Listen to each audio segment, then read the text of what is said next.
On October the 8th, 2020, my daughter Noah Lee was 9 weeks old and 3 days. There was nothing out of the ordinary that day. In fact, it was one of the best days that we'd ever had together. She slept so well. She was comfort feeding. I was breastfeeding her, and that was my favorite thing to do. It took us a while to perfect it, but we finally got there, and it was the best feeling in the world. In fact, that night, she looked up into my eyes while she was breastfeeding, and that was the first time she'd ever done that. She usually stared kind of past my arm or into my armpit area, but she finally just looked up into my eyes, and I just remember thinking, yes, we made it, we did it. I just thought that everything was going to be perfect from then.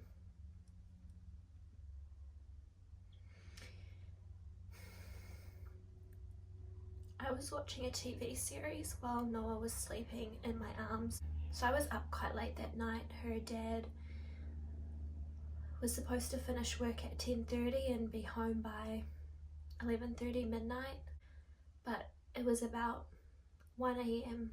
and I was getting a bit worried. He wasn't home yet and he wasn't answering his phone. So finally he called me back and he was almost there, which was great.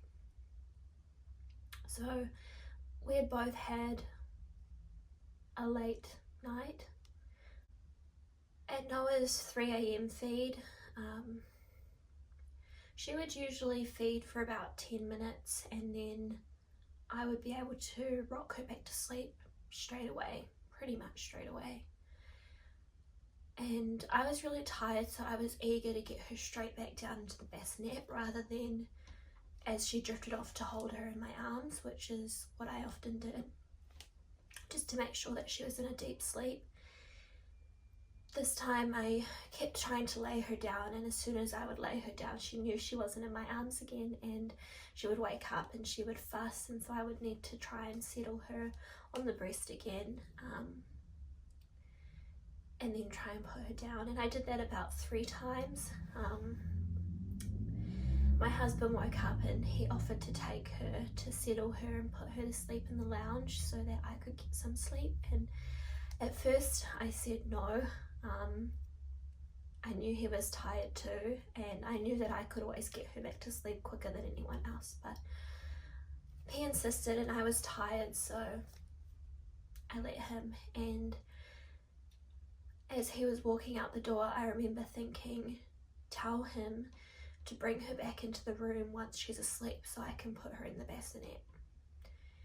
And at that point she just started to grizzle, she started to cry, and so I didn't tell him that because I was being selfish. I wanted to sleep. So they were in the lounge and it was about 4 o'clock, or between 3:30 and 4 o'clock in the morning at that time, and I went straight back to sleep. So at 7 a.m. I woke up to Brogan yelling, and when I first heard the noise I sat up and I stopped my sleep timer, and I was well rested, and I thought, oh, she must be hungry, it's time, it's been 3 hours, she's ready to feed. And Brogan came running into the room. Noah was really limp in his arms, and Brogan was screaming and he was saying, she's not responding, and I was so calm. I said, calm down, hun, just lay her down. And straight away I started CPR. And I said, call an ambulance. And I was still calm because I thought, like everything else, I was just gonna fix it. She was okay, she had to be okay because I was gonna fix it. So I started CPR, and as soon as the as soon as the emergency number went through, I told them what was happening, and I told her to tell me how to do CPR properly, and no one was laying on the bed at that time, and I hadn't thought to put her on the floor, so it's about 30 seconds to a minute that I was doing it on the bed, which is obviously not effective. So we laid her on the floor, which is at the foot of our bed, and her face, she looked so peaceful. She always slept with her mouth open, and her beautiful eyes, she just looked so calm, and she felt a little bit cold.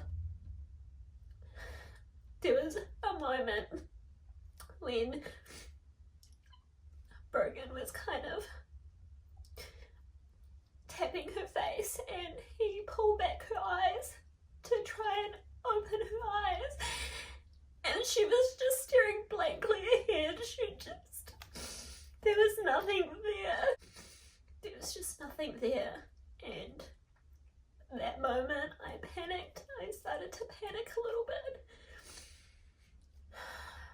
I don't know how long I was doing CPR for, but the firemen arrived first, and I yelled at them to help her. When the ambulance arrived, they ended up taking her into the ambulance. They had all sorts of things going on that I don't really remember, but I was standing in my driveway and my brain was saying, look, she has to be fine. She's okay. Nothing bad's gonna happen. And then the other half of me would just panic, and then I would rein it back in, panic, rein it back in, and I just couldn't believe that something was gonna be wrong. I think part of me also was thinking about how long it had been, and I know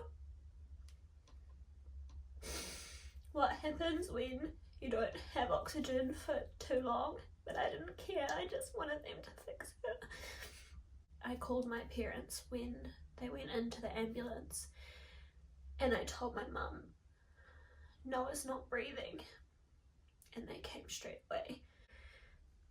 We tried to call Brogan's parents. It took a long time for them to call back, and they also came over. I don't know how long they were working on Noah in the driveway, but eventually they said we needed to take her to the hospital, and I don't know what that means. Does that mean that she was okay up until that point, that there was a chance that we could get her back, or why else would they have taken her to the hospital? But anyway, we had to get in a separate ambulance, and so we drove to the hospital, and they took us into a side area. I don't really remember much about that, and we were it must have been like an emergency section. There was lots of kind of cubbies with curtains separating them. I don't think there was anyone else in there. I didn't see anyone, I didn't hear anyone, just the nurses and doctors that were working on Noah. They had tubes down her throat, they were doing CPR, they had an oxygen mask on her, I think. And still I just thought, she's coming back, she's coming back. I didn't want to break down because I didn't want to give up on my baby.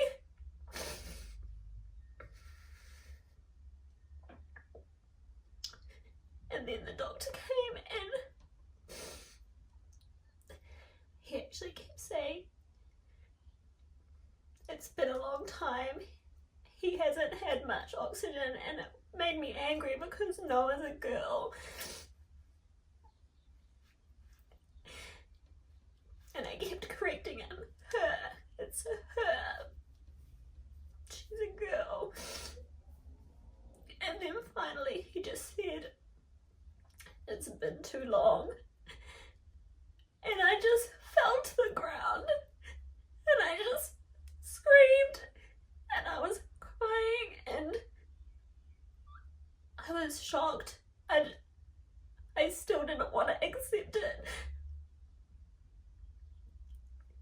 quickly got up and touched her. And I was laying on leaning over the bed, trying to touch her, trying to talk to her and tell her that I loved her. My husband, I think he was screaming. I remember he was punching something. But eventually he came back and he was holding Noah too. All the nurses left and it was just me and Brogan holding Noah, both sets of our parents. My nana and my brother came too. And we were all just kind of sitting there. I wrapped Noah up in a swaddle that I had quickly packed for her to bring to the hospital. I don't even remember doing that. And there was 2 social workers, I think.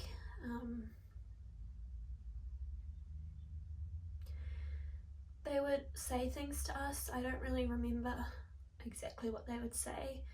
Things like, did we want to do hand and footprints? Did we want to do casts of her hands and her feet? Did we want a photographer?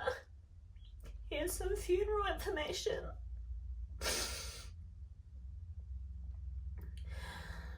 It was my worst nightmare.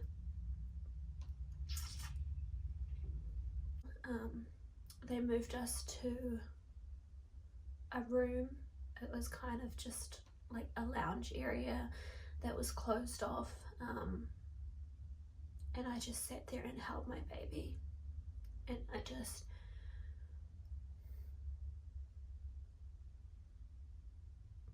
held her and looked at her, and I remember at one point I tried to breathe air back into her mouth.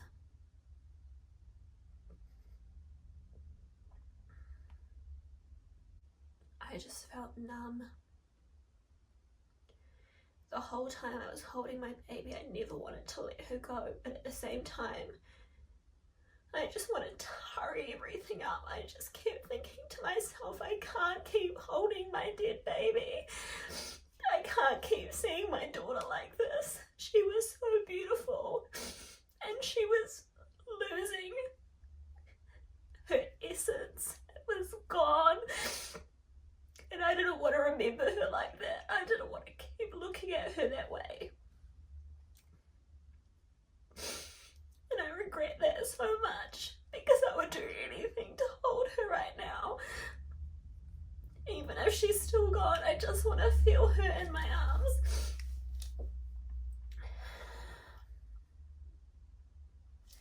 Some other people, family and friends that we knew, turned up at the hospital, and that made me really upset. I didn't want to accept that my baby was gone, and all of a sudden there's people here to confirm that she is.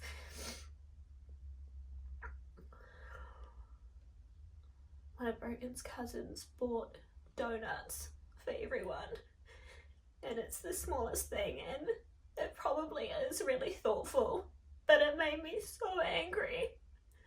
Who wants donuts when there's a dead baby?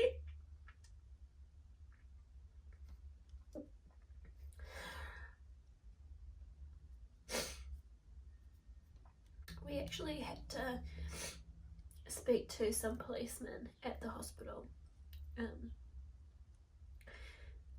That wasn't hard because it's just words. It's just factual stuff. It's not how I feel. It's not what I think. It's what I know. The most difficult part of that was telling them that Noah was with my husband when she died. husband so much, and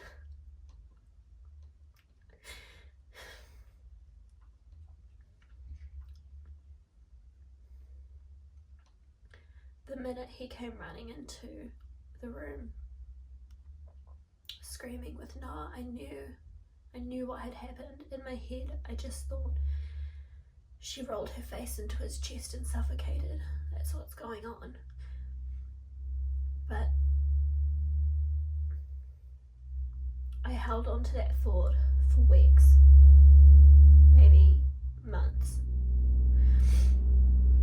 after Noah died. But now I think, how could I have known that? I don't actually know that that's what happened, and Brogan doesn't remember where her face was when he woke up. He just felt that she was cold, noticed that she wasn't responding, and stood up straight away.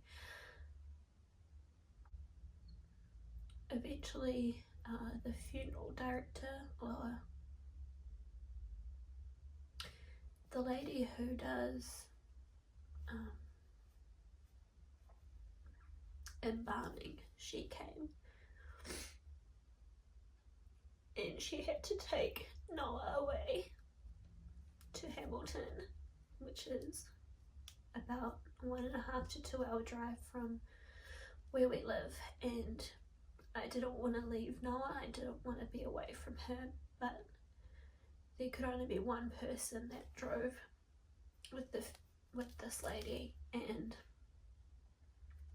I didn't want to leave my husband, so my mother-in-law ended up going with Noah and the lady straight to the hospital in Hamilton, where they would do an autopsy report on her. And my parents and Brogan and I drove in our car to Hamilton so that we could bring her back the next day. So we drove to Hamilton and we stayed somewhere that was really close, so it was about a 2-minute walk up to the mausoleum, I think is what they call it, where Noah was overnight, and we sat out there at night for a little while, and then the next day we sat in a waiting room until they brought her out, which was so horrific. It wasn't until the afternoon, maybe 3 o'clock or 4 o'clock, that they brought her out, and they had a knitted hat on her and some little booties, and she was wrapped in the blanket that I had given her to them in. And she looked so different. She didn't look like my baby. She kind of looked swollen. She looked so big. She wasn't my little baby. And you could see where they had cut her.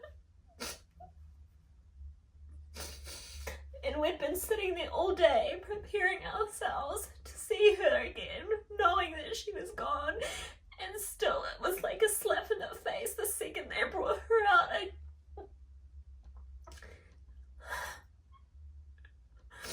Like you're finding out for the first time again, and I feel like that so many times since,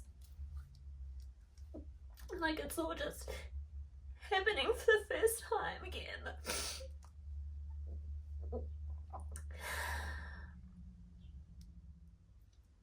The initial autopsy report when they brought her back to us at the mausoleum was SIDS, which I already knew because there was nothing wrong with my baby girl.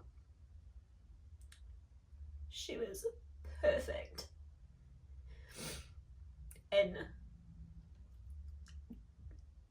I just knew no one had done anything to her. Brogan would never do anything to her. That didn't even cross my mind. I knew that it was SIDS, which is sudden infant death syndrome, and it covers pretty much any infant death that you can't explain, which is very broad.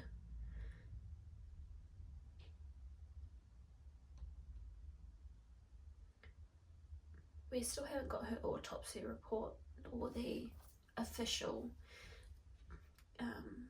coroner's report to say what they think has happened, and I don't know what I wanted to say.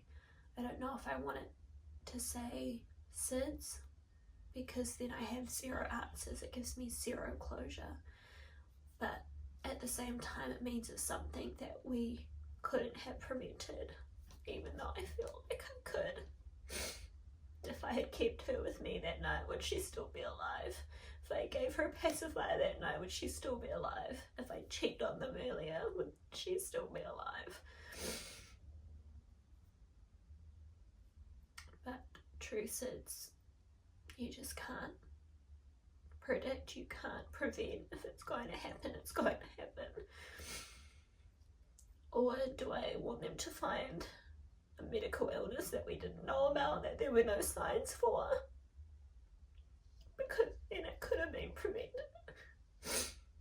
I really don't know what I want or what I need.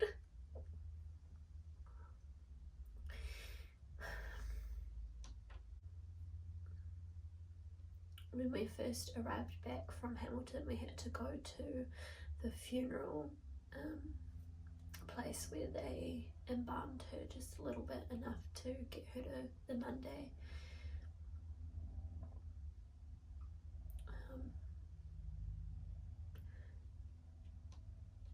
They took her away while they did that, and then we got to dress her ourselves. It was another very difficult thing to see. My little girl that didn't look like my little girl anymore, laying on this bench.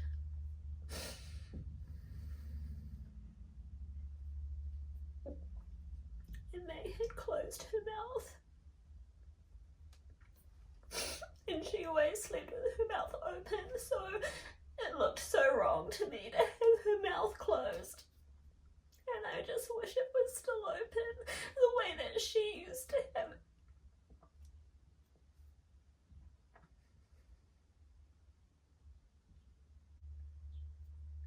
When we finally got back from Hamilton, it was about 7, maybe later at night, and the house was full of people, and they all came out and they were singing these church songs, and I freaked out.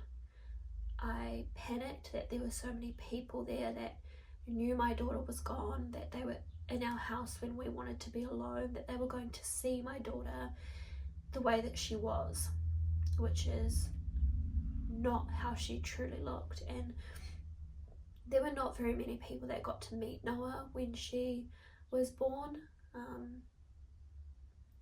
and I didn't want people to meet her for the first time when she was gone, but there were so many people there, and I didn't want to get out of the car. I asked everyone to leave. Once everyone had got all their stuff and left the house, I took her into the lounge. Both sets of our parents were there.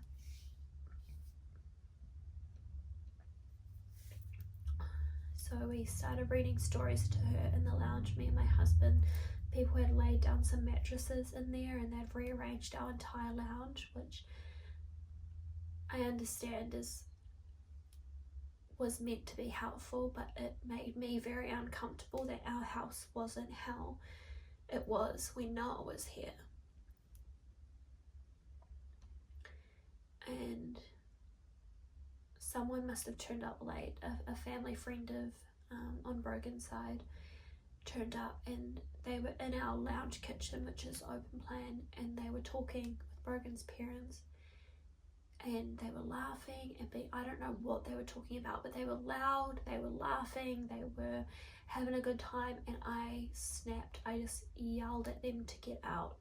I just wanted to read stories to my baby and pretend like she was still here. And I couldn't believe that there was someone in our house laughing and smiling when my daughter was laying there gone.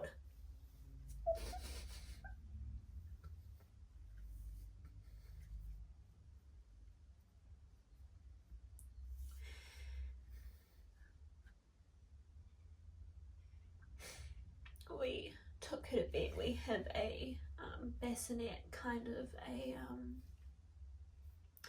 like a snuggle me pillow, and we laid her in that, and we put it inside our beds with us instead of into the co-sleeper. We put it in our beds, and she slept with us that night. It was probably the last good sleep that I would have. I had my hand on her chest the whole night, and I didn't wake up until about 7.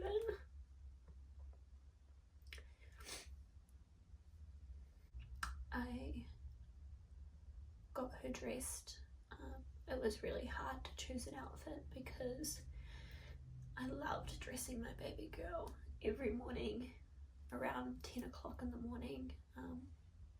We would get her dressed for the day, and she was so good. She never fussed on the change mat, maybe once or twice in her entire life, and we're on that change mat a lot.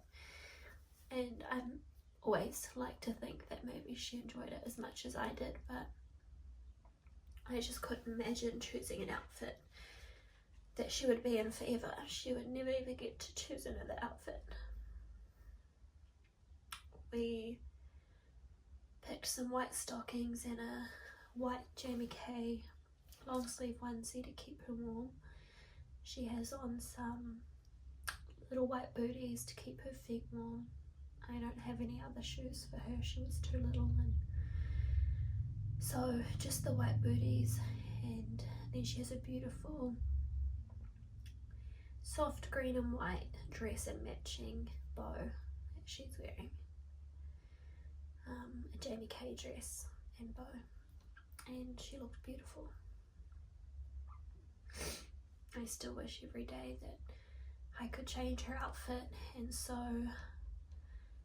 I lay out an outfit for her every morning, something new for her to wear based on the weather, and I try to imagine her wearing them.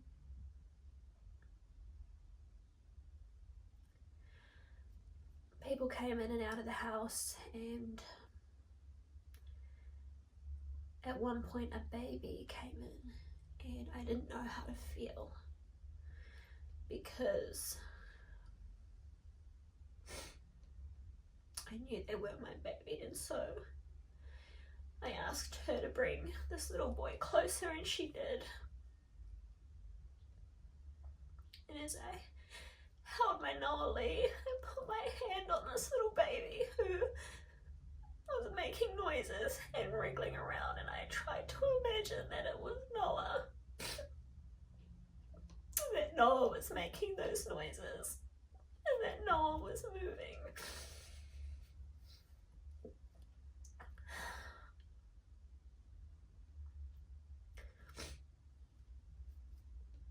Eventually we had to take her to the marae.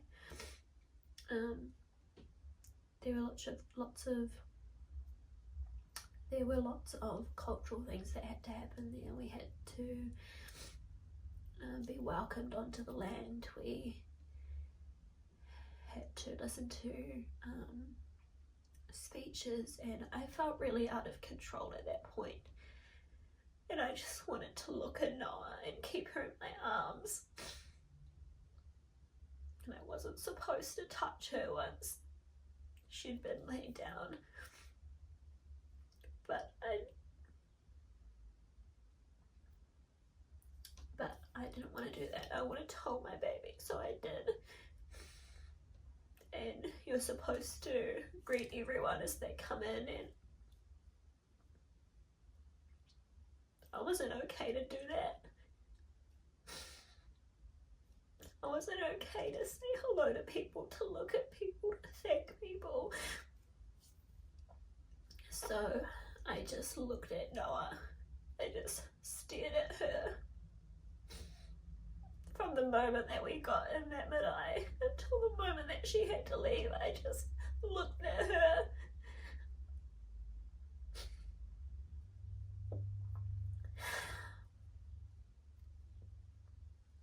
I remember that night I was laying next to her to go to sleep, and she was in her Snuggle Me blanket, Snuggle Me pillow, and she was starting to smell.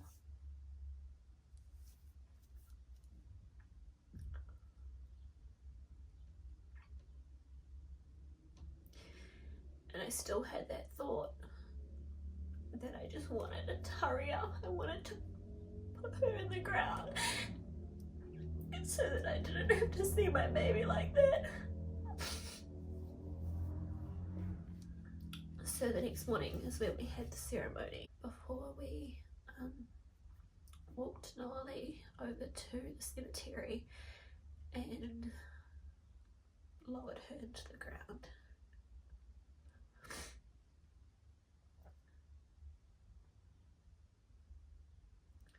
At that point, she was inside. We didn't have her in a coffin, we had her in a flax basket, which was then put inside a beautiful wooden chest. So I never saw her at the cemetery. I never saw my baby's face. And they put that box in the ground, and I know that she was in it, but I never saw her there. So every day when I go to visit her grave, I really struggle to imagine her there because I never saw it. And if she was here, we would have no reason to be there. I think ever since she left, everything is messing with my brain because I don't want to accept that she's gone, but everything around me tells me that she is. The fact that she's not in my arms, the fact that I'm not making milk anymore, the fact that her clothes aren't getting worn, I'm doing no baby washing.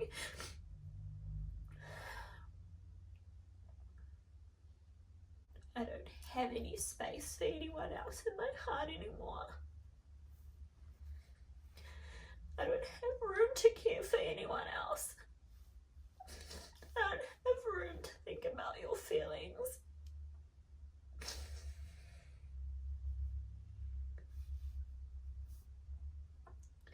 I'm just doing it for me and for Noah.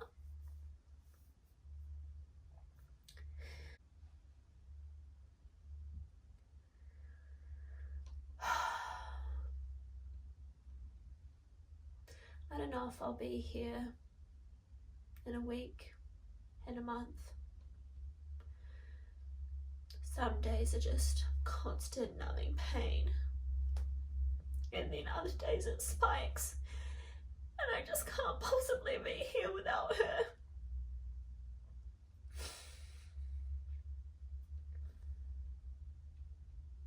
One day the pain might be stronger than the fear.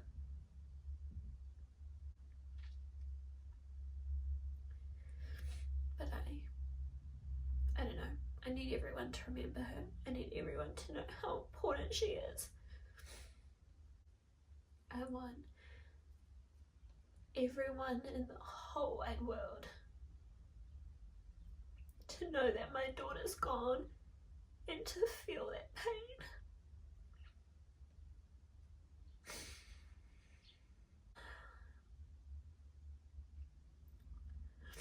And if you manage to listen to all of this, thank you. Thank you for spending this time, hopefully thinking about my baby girl.